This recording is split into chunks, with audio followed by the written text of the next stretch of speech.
प्रिय विद्यार्थियों, आज हम बीए भाग फर्स्ट के paper first introduction of sociology के एक महत्वपूर्ण प्रश्न भूमिका, परिस्थिति और भूमिका का समाजशास्त्रीय महत्व पर कुछ विस्तृत चर्चा करने जा रहे हैं। पिछले वीडियो के अंतर्गत हमने भूमिकाओं की विशेषताओं पर कुछ विस्तृत चर्चा की थी।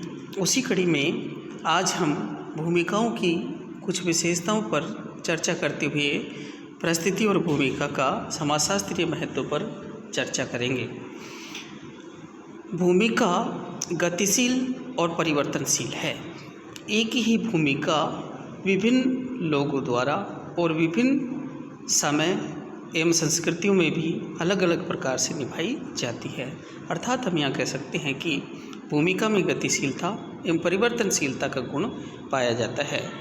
यहाँ विभिन्न समय एवं संस्कृतियों में अलग अलग प्रकार की भूमिकाएं निभाई जाती हैं। प्रत्येक व्यक्ति उसे प्रदान की गई भूमिका का निर्वहन अपनी योग्यता, क्षमता, रुचि, मनोवृत्ति आदि के आधार पर करता है। अर्थात हम यह कह सकते हैं कि प्रत्येक व्यक्ति अपनी भूमिका का निर्वहन अपनी योग्यता, क्षमता एवं मनोवृत्तियों के आधार पर ही देखा जा सकता है। यहाँ हम भूमिकाओं की विशेषताओं पर विस्तृत चर्चा हुए कहें कि व्यक्ति समाज में अनेक भूमिकाएं निभाता है, किंतु जिस भूमिका के कारण वह समाज में जाना जाता है वह उसकी मुख्य भूमिका कहलाती है। अर्थात हम कह सकते हैं कि व्यक्ति समाज के अंतर्गत विभिन्न प्रकार की भूमिकाएं निभाता है, परंतु जिस भूमिका के माध्यम से उसे समाज के अंतर्गत जाना जाता है वह उसकी मुख्य भूमिका कहलाती है। अन्य छोटी छोटी भूमिकाओं को सामान्य भूमिकाओं के नाम से जाना जाता है। अर्थात अन्य छोटी भूमिकाओं को इतना महत्व नहीं दिया जा सकता है, परंतु जिस भूमिका के माध्यम से व्यक्ति को पहचाना जाता है उसे उसकी मुख्य भूमिका के नाम से जाना जाता है। अलग अलग भूमिकाओं का निर्वहन करने के लिए विभिन्न प्रकार का व्यवहार किया जाता है। सभी भूमिकाओं का निर्वहन एक ही प्रकार के व्यवहार द्वारा नहीं किया जाता। अर्थात हम यहाँ कह सकते हैं कि व्यक्ति को अलग अलग भूमिकाओं का निर्वहन करने के लिए विभिन्न प्रकार के व्यवहारों के माध्यम से ही अभिव्यक्त करने का प्रयास किया जाता है। प्रिय विद्यार्थियों, आज हमने भूमिका किसे कहते हैं, भूमिकाओं की विशेषताओं पर कुछ विस्तृत चर्चा की थी। उसी कड़ी को आगे बढ़ाते हुए आज हम परिस्थिति और भूमिका का समाजशास्त्रीय महत्व, अर्थात हम यह कह सकते हैं कि परिस्थिति और भूमिका का समाजशास्त्र में क्या महत्व है, जिनके माध्यम से सामान्यतः समाज में उनकी स्थितियाँ सही ढंग से देखी जा सकती है। परिस्थिति और भूमिका मिलकर ही समाज व्यवस्था का निर्माण करते हैं। अर्थात हम यह कह सकते हैं कि परिस्थिति और भूमिका दोनों मिलकर ही समाज व्यवस्था का निर्माण करते हैं और सामाजिक संगठन को सुचारू रूप से चलाने के लिए इनमें पारस्परिक संतुलन एवं तालमेल होना आवश्यक है। अर्थात सामाजिक संगठन को सुचारू ढंग से संचालित करने के लिए परिस्थिति एवं भूमिकाओं में पारस्परिक तालमेल का होना आवश्यक है। परिस्थिति एवं भूमिका समाज में श्रम विभाजन पर सामाजिक कार्यों को सरल बना देती है। अर्थात हम यह कह सकते हैं कि परिस्थिति एवं भूमिका समाज में श्रम विभाजन कर सामाजिक कार्यों को पूर्ण रूपेण सरल बनाने का कार्य करती हैं। श्रम विभाजन से अभिप्राय है कि समाज में कार्य का विभिन्न प्रकार से विभाजन होना, अर्थात कार्य को विभिन्न प्रकार के वर्गों में वर्गीकृत कर देना या बांट देना ही श्रम विभाजन के नाम से जाना जाता है। तीसरा हम ये कहें कि ये समाज में सामाजिक नियंत्रण बनाए रखने में योग देती हैं। अर्थात परिस्थिति एवं भूमिकाओं के माध्यम से समाज में नियंत्रण रखा जा सकता है, क्योंकि प्रत्येक परिस्थिति व भूमिका से संबंधित सामाजिक प्रतिमान एवं नियम होते हैं और व्यक्ति से उनके अनुरूप आचरण करने की अपेक्षा की जाती है। अर्थात हम यहाँ कह सकते हैं कि परिस्थिति एवं भूमिका ही समाज में नियंत्रण रखने में महत्वपूर्ण योगदान देती हैं, क्योंकि प्रत्येक परिस्थिति व भूमिका से संबंधित सामाजिक प्रतिमान व नियम होते हैं और व्यक्ति से उनके अनुरूप आचरण करने की अपेक्षाएं की जाती है।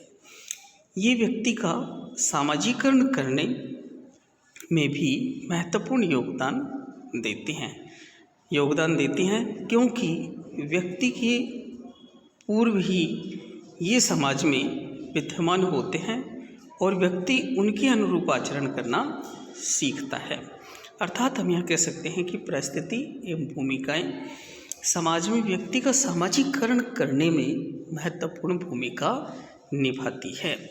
सामाजिकरण सामान्यतः सीखने की एक प्रक्रिया है जिसके माध्यम से व्यक्ति विभिन्न प्रकार के व्यवहारों तथा क्रियाकलापों को सीखने का प्रयास करता है।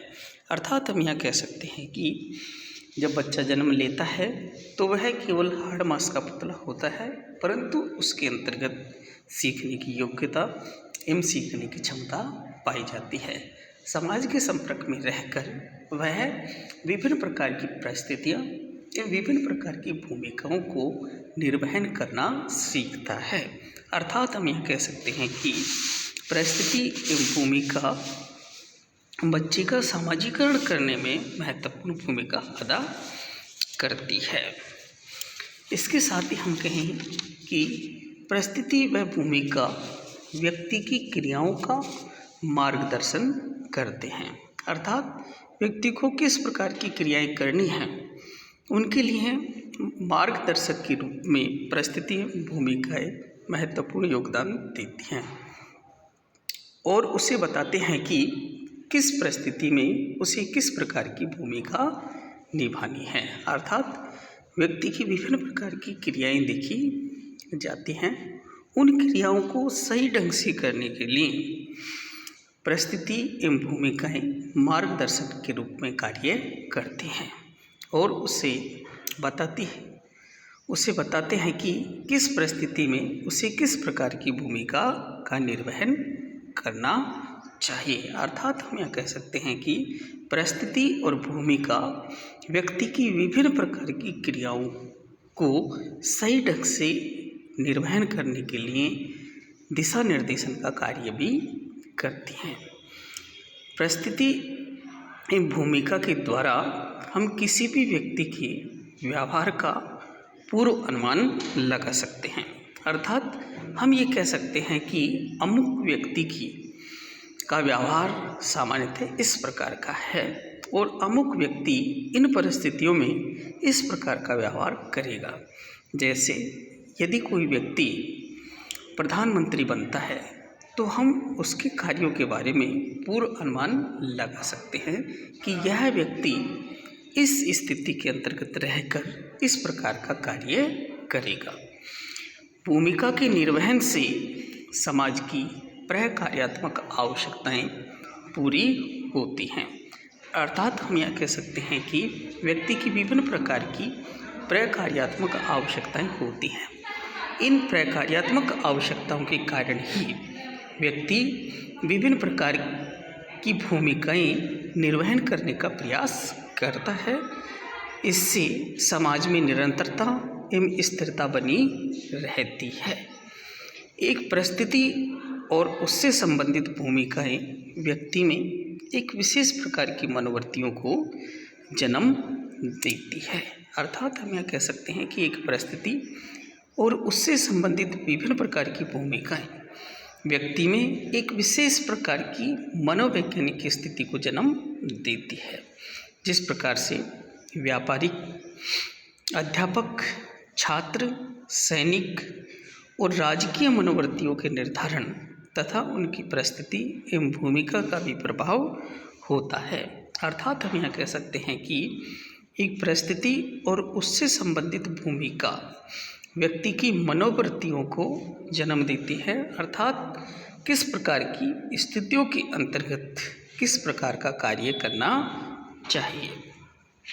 इसके साथ ही हम कहें कि परिस्थिति व्यक्ति में जागरूकता एवं उत्तरदायित्व की भावना भी पैदा करती है। अर्थात परिस्थिति एवं भूमिका के माध्यम से व्यक्ति अपने कार्य के प्रति जागरूक होकर एवं अपने कार्यों के प्रति जागरूक होकर उनका उत्तरदायित्व सही ढंग से निर्वहन करने का प्रयास करता है। इसके साथ ही कहीं कि समाज में ऊंची एवं नीची परिस्थितियां होती हैं, अर्थात हम यह कह सकते हैं कि समाज में सामान्यतः परिस्थितियां समान स्तर पर नहीं देखी जा सकती है। कोई व्यक्ति समाज व्यवस्था के अंतर्गत सामान्यतः उच्च परिस्थितियों को धारण किए हुए होता है, तो कोई व्यक्ति सामान्यतः उससे निम्न परिस्थिति पर होता है।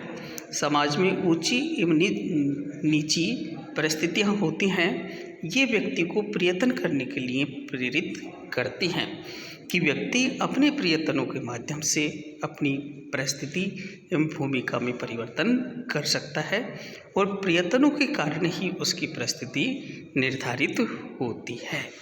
प्रिय विद्यार्थियों, आज हमने